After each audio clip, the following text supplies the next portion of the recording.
20, the sheep of desert. Girisha come. Asvi come. Talk with each other. Hello, hello. What is your name? See carefully. How are you? I am fine. Stop, stop, stop. Girisha ने पहले असवी को बोला, असवी ने गिरीशा को बोला, फिर गिरीशा ने फिर असवी को कुछ पूछा होगा, फिर असवी ने फिर गिरीशा को कुछ जवाब दिया है। एक बार वो बच्चा बोल रहा है, एक बार वो बच्चा बोल रहा है। तो देखिए सबसे पहले स्टार्ट किया गिरीशा ने। Listen carefully. तो हम लिखेंगे गिरीशा, गिरीशा, और गिरीशा के आगे मैं 2 डॉट लगा रही हूँ। इसका मतलब है कि ये बात गिरीशा की बोली हुई है, ठीक है। अब इन्होंने ये टॉकिंग की जो भी, वो मैं आपको बोर्ड पे लिख के दिखा रही हूँ कि कोई भी एक्शन होता है उसको आप रिटर्न में कैसे करेंगे। गिरीशा ने टॉकिंग की, गिरीशा ने सबसे पहले बोला हेलो, और उसने स्माइल करते हुए बोला, है ना, हेलो। तो स्माइल करते हुए बोला तो हम ब्रैकेट में, यानी कि उसने एक्शन क्या किया, यहाँ पे तो हम आंखों से देख पा रहे थे गिरीशा को कि वो स्माइल कर रही थी। लेकिन अगर हमने लिखना है तो हम कैसे लिखेंगे, बताना तो पड़ेगा ना उसने स्माइल करते हुए बोला है कि गुस्से में बोला है। तो हम ब्रैकेट में लिखेंगे क्वेश्चन स्माइलिंग, स्माइल, यानी कि उसने स्माइल करते हुए पूछा। Sit down, sit down. Girisha ने स्माइलिंग मीन स्माइल करते हुए पूछा है। क्या पूछा है? अब यहाँ पे जो भी मैं सेंटेंस लिख रही हूँ, इट मीन्स ये वाली जो बात है ये किसने बोली है? गिरीशा ने बोली है। अब गिरीशा ने हमें क्या बोला, इसको क्या बोला था? हेलो। इस लाइन का मतलब है कि गिरीशा के आगे 2 डॉट लगे, इट मीन्स ये बात गिरीशा की बोली हुई है। एक्शन कैसा था उसका? स्माइलिंग था, यानी कि उसने स्माइल करते हुए बोला था। और क्या बोला था? हेलो। अब एसवी, उसके बाद किसने बोला? एसवी ने बोला। यहाँ पे हम उसका ही नाम लिखते जाएंगे जो जो बोलता जाता है। अगर ये गिरीशा के बाद एसवी ने बोला, मान लिया 3 बच्चे होते, तो हम जो भी बोलता उसी का नाम लिख देते तीनों में से। Sit down, don't stand up. तो एसवी ने बोला, क्या बोला एसवी ने? 2 डॉट लगाए हमने कि ये बात एसवी की बोली हुई है। अब एसवी ने कैसे बोला? मान लिया वो हिल रही थी, उसने बोला हेलो, तो वो हिल रही थी। हिल रही थी मीन्स मूविंग, उसने हिलते हुए बोला, ठीक है। उसने भी क्या बोला? हेलो गिरीशा।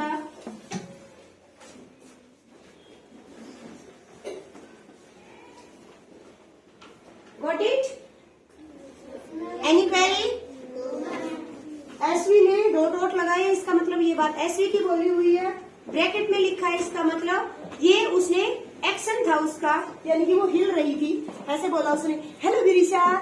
तो उसने हिलते हुए बोला, हमने देख लिया था अपनी आंखों से, और उसने बोला हेलो गिरीशा, ठीक है। अब इसके बाद किसने बोला? इसके बाद एसवी ने बोला हेलो गिरीशा, उसके बाद किसने बोला? गिरीशा ने बोला। तो हम यहाँ पे किसका नाम लिखेंगे? गिरीशा का। उसके बाद गिरीशा ने कुछ पूछा, हाउ आर यू? तो किसने जवाब दिया? तो एसवी रोहिला ने जवाब दिया। तो हम यहाँ पे फिर से एसवी रोहिला का नाम, इस तरीके से हम पूरी बात को इस तरीके से लिख देंगे। तो यही हमारा चैप्टर है। एक कैमल और एक लोयन क्या कर रहे हैं? आपस में बात कर रहे हैं। आप हमारी तरह तो बात नहीं करते कैमल एंड लोयन। अब वो हमारी तरह तो बात नहीं करते, कैमल और लोयन नहीं करते हैं। कैसे करते हैं? कैमल कैसे करता है? कैमल कैसे करता है? आपने सुनी ना आवाज कैमल की, सॉरी इसकी, लोयन की। हाँ लोयन, ठीक है। तो इसको जो लोयन की साउंड है इसको क्या बोलेंगे हम? रोरिंग, ठीक है। Yes, give me your book. तो देखिए हमारे चैप्टर की फर्स्ट लाइन है, कह रहा है थोड़ा सा पीछे से ही बना दो बेटा, कोई दिक्कत नहीं है। हमारा चैप्टर का नाम है द शीप ऑफ डेजर्ट। इसका मैं बाद में बताऊंगी कि इसका ये नाम क्यों रखा है। Yes, both of you take your seat, very good. ये कह रहा है लोयन रोयरिंग, ब्रैकेट में दिया है रोयरिंग। रोयरिंग में उसने दहाड़ते हुए, शेर ने कैसे बोला?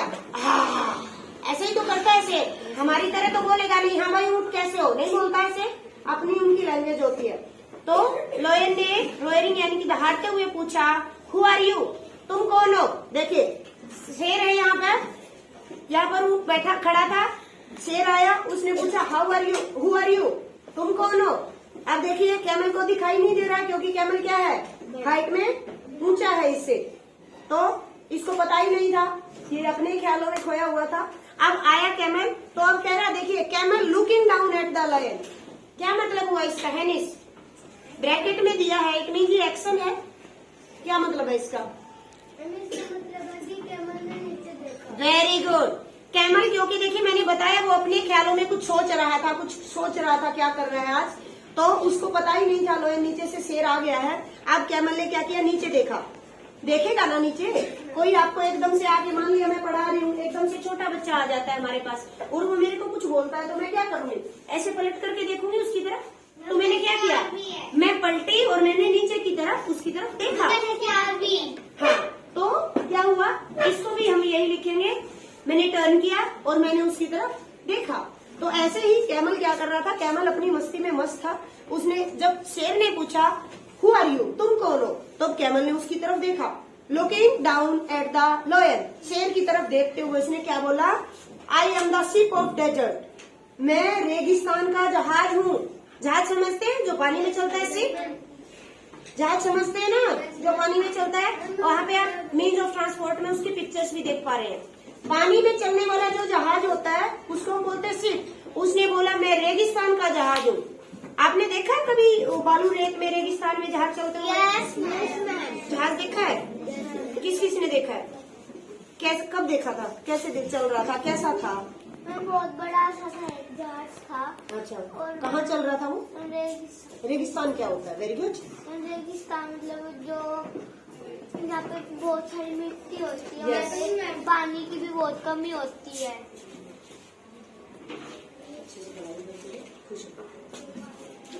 ठीक है, देखिए रेगिस्तान होता है बालू मिट्टी, जैसे हमारे राजस्थान में है, ठीक है, तो बहुत सारी बालू मिट्टी होती है वहाँ पर। Sit down please. तो जैसे पानी में जहाज चलता है ना, तो ऐसे ही, हाँ कैक्टस भी होते हैं, बात करेंगे कैक्टस के बारे में भी। तो उसने बोला मैं रेगिस्तान का जहाज हूँ। समुद्र में, पानी में जहाज हमने चलते हुए देखा है, लेकिन मैंने आज तक कभी भी मैंने, एक बार सुनिए वो क्यों बोल रहा है, अभी बात करेंगे। उसने बोला मैं रेगिस्तान का जहाज हूँ। आपने वैसे किसी ने नहीं देखा रेगिस्तान का जहाज, कनिष्का कह रही है कि उसने देखा है। अब ध्यान से सुनिए, वो जहाज नहीं था बेटा, वो टैंकर होते हैं आर्मी के। अब सुनिए, जो आप लोगों ने देखे ना कल रेत में चलते हुए, वो जहाज नहीं है, वो आर्मी के टैंक होते हैं। अब आगे सुनिए क्या हुआ, हु आर यू, ऊंट ने उसकी तरफ देखा, शेर की तरफ, और उसने पूछा हु आर यू, तुम कौन हो? लायन ने कहा don't you know me, question mark है, इसका मतलब है क्या तुम मुझे नहीं जानते? अकड़ गया शेर, कैसे कह रहा है डोंट यू नो मी, क्या तुम मुझे नहीं जानते? अब कह रहा है आई am the king of the forest, मैं इस जंगल का राजा हूँ। अब उनको पता ही नहीं था, है? वो कह रहा है मैं शिप ऑफ द डेजर्ट हूँ, और ये कह रहा है मैं किंग ऑफ द फॉरेस्ट हूँ। अब कैमल कहता है आर यू, उसकी तरफ ही देख रहा है, वो कह रहा है आर यू, अच्छा तुम राजा हो, और कह रहा है ओ आई सी, अच्छा देख लिया मैंने, तुम राजा हो। मजाक बनाने लग गया उसका। अब कह रहा है लायन फ्राउनिंग, फ्राउनिंग का मतलब है, जैसे देखिए आपके पापा को गुस्सा आ गया, कैसे बोलते हैं? आपने मान लिया कुछ ऐसी बात पूछ दी और पापा को गुस्सा आ जाता है, तो क्या करते हैं? वो गुस्से में बोलते हैं, तो ये जो हमारे माथे पे जो ये ऐसे ऐसे बन जाती है, बनी है, देखिए कभी आपने ऐसे, मान लिया किसी बच्चे ने कुछ बोल दिया, ऐसे करते हैं ना, तो देखो ये यहाँ पे क्या बोलते हैं इसको? त्योरी चढ़ाना। क्या बोलते हैं? त्योरी चढ़ाना। माथे में ऐसे ऐसे रेखा लाइनें बन जाती हैं, इसको हम बोलते हैं फ्राउनिंग, त्योरी चढ़ाना। तो गुस्से में बोला उसने, ऐसे जैसे आपके पापा बोलते हैं। तो उन्होंने बोला, शेर ने, क्योंकि उसने बोला ना अच्छा अच्छा देख लिया मैंने, तुम जंगल के राजा हो। तो लायन ने फ्राउनिंग, यानी कि लायन का एक्शन कैसा था? उसने गुस्से में ऐसे ऐसे त्योरी चढ़ा करके बोला ऐसे, you call yourself the ship of the desert, तुम अपने आप को रेगिस्तान का जहाज बता रहे हो। गुस्से में आ गया ना शेर, सोचता मैं जंगल का राजा हूँ, मेरे से ऐसे कैसे बात कर रहा है। तो उसने बोला you call yourself the ship of the desert, तुम अपने आप को रेगिस्तान का जहाज बता रहे हो। How can you be a ship, you are an animal, कह रहा तुम जहाज कैसे बन सकते हो, तुम तो जानवर हो रे, जानवर हैं। गुस्सा आ गया उसको कि मैं जंगल का राजा और मेरे को ऊंट ऐसे बोल रहा है। तो उसने बोला अरे पगले, तुम तुम जहाज नहीं हो, तुम एक जानवर हो, जानवर, ठीक है। तो आज हम सिर्फ इतना ही करेंगे। अच्छा लग रहा है बच्चों को? तो इसीलिए पहले ही हमने कैमल और लोयन अपना रेडी कर लिया था, और ये लोयन किसी को खाकू ना जाए, ध्यान रखना अपना, ठीक है? लोयन ये कैमल बेचारा शरीफ होता, कुछ नहीं बोलेगा, इससे बच के रहना थोड़ा सा, है ना? हाँ, लात मार सकता है, बच के रहना भाई ऊंट से भी, ठीक है? तो चलिए।